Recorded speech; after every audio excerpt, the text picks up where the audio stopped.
जिस कविता को सुनने के बाद आप लोगों की गर्मी यहाँ के तापमान के बराबर जरूर पहुँच जाएगी, तो ध्यान से सुनिएगा।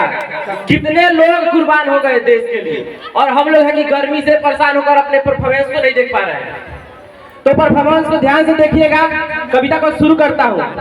वह खून कहो किस मतलब का जिसमें उबाल का नाम नहीं, वह खून कहो किस मतलब का जो आ सके देश के काम नहीं, वह खून कहो किस मतलब की जिसमें जीवन न रवानी है, जो पर्वत होकर बहता है वो खून नहीं है पानी है।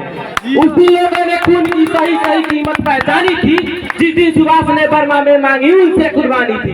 बोले स्वतंत्रता के खातिर बलिदान तुम्हें करना होगा, तुम बहुत जी चुके जग में लेकिन आगे तुम्हें मरना होगा। स्वतंत्रता के चरणों में जो जयमाल चढ़ाई जाएगी, सुनो और तुम्हारे शीशों के फूलों से गूंथी जाएगी।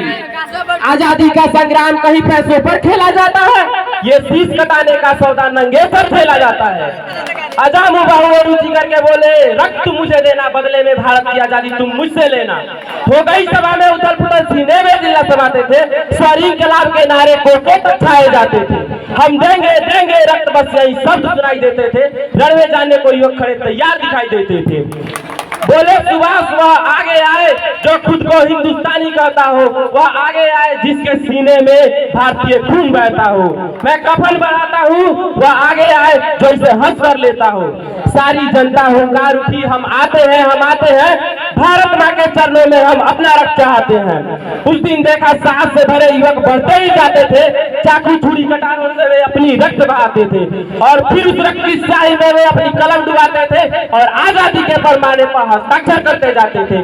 उस दिन तारों ने देखा हिंदुस्तानी विश्वास नया, जिस दिन भारत के महावीरों ने लिखे खून से इतिहास नया। जय हिंद। अगली एक और कविता है जोरदार, उसको देखकर बोलूंगा, तो उससे पहले एक और परफॉर्मेंस होनी चाहिए। जय हिंद।